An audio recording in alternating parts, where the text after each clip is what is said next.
عندنا ساعة الفطر اللي هي عمليا غدا الأربعاء الساعة 8 مساء، الساعة 8 يعني 8 كذا الفطر مساء. سينطلق مهرجان الميلاد والكريسماس ماركت في العام 2012، ونحن في مجلس الطائفة العربية المصري جمعية الثقافة جمعية الناس للثقافة والسياحة نعتقد أننا كنا إنتاج أكبر مشروع فني ثقافي على الإطلاق في تاريخ من حيث التقنيات، من حيث البرامج الفنية، من حيث التحضيرات التي ابتدأت خلقا منذ الأيام الماضية. غدا منذ الساعة 12 ظهرا تفتح الشاشة أبوابها استقبال الزوار. البرامج الفنية تبدأ أيضا في مساحات المهرجان منذ الساعة 12 ظهرا. ما بقي إلا على أهل الناصري المجتمع العربي عامة وضيوفنا خارج الناصري وداخل الناصري إلا الحضور والتمتع بمهرجان سوق الميلاد 2012. في الحقيقة طواقم الجمعية جمعية الناصر للسياحة والثقافة وطواقم المجلس وبالتعاون مع بلدية الناصر وطواقم بلدية الناصر، واعتقد انه قاموا بعمل جبار.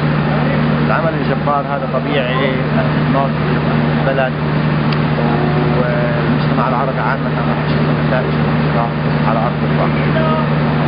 واضح احنا كلنا من اليوم الاول هاي الشجرة هي شجرة اهل البلد، هي شجرة مصروية، هاي الشجرة ليس لطائفة ولا لحي انما تمثل اهل الناصر جميعا. ونعتقد أن أهل الناصر سيجتمعون حول هذه الشجرة غدا نحتفل سويا بأكبر وأضخم مهرجان فن الثقافة عندنا في الناصر. في طلب خاص ورجاء خاص أهل الناصر بالذات أهل الناصر الاختناقات المرورية التي ستكون غدا كمان راح تكون غير مسبوقة زي المهرجان. فرجاء استعمال المواصلات العامة اللي بيقدر يوصل على المهرجان خيرا على الأقدام، يفضل أن يوصل خيرا على الأقدام. احنا جاهزين، ساحات المهرجان جاهزة، تم تجهيز مواقف للسيارات. السيارات اللي في المنطقة معروفة هنا في موقف سيارات الصداقة، في موقف سيارات موقف المطران، في موقف العربية، في موقف الحلاق، موقف الغزال وغالو، في خاصة موجودة في عديد من الأماكن تركن الناس سيارات فيها. أما كمان مرة اللي صارت السنة الماضية ما يحصل شيء، الاختناقات المرورية اللي صارت السنة الماضية خنفت البلد. احنا بدناش نخنق البلد، بدنا ان البلد تنتعش. زوار من خارج البلد راح يكون بأعداد هائلة غدا. ماذا لم يتم بدك تسكر الشارع الرئيسي كله من مخرج مواصل حتى مدخل ساحات المهرجان، وهذا طبيعي على بلد زي الناصر اللي فيها شارع رئيسي واحد كثير صعب في هذا التنفيذ هذا المشروع. نتحمل بعض بكره، نتحمل بعض كل الاسبوع، فاهلا وسهلا بالجميع بالتمتع باكبر مهرجان. طبيعي اولا ندعو الناس ونقول كل عام وانتم بخير جميعا. جمعيه الناصر للثقافه والسياحه بالتعاون مع مؤسسات التكسيل والشريك الاساسي في هذا البرنامج الضخم منذ العام 2010. كانت فكره صغيره، احنا مسرورين جدا ان هذه الشراكه استمرت لليوم. من خلال هذه الشراكه استطعنا ان نجني دعم البلديه اضافه الى الرعايات ومؤسسات اخرى اللي معهن ومن غيرهن نشوف انه ما كنا نقدر نقوم بهذا العمل الجبار. طبيعي الجمعيه بالاضافه طواقمها سخرت تقريبا كل فتره 3 اشهر بس للعمل هذا المشروع. وصلنا الليل بالنهار، اجتماعات المجلس أو في الجمعية صار لها دايرة قرابة السنة منذ انتهاء العام 2011 وإقرار التاريخ بكيفية الوصول إلى الحدث الضخم اللي أنتم شايفين التحضيرات له اليوم.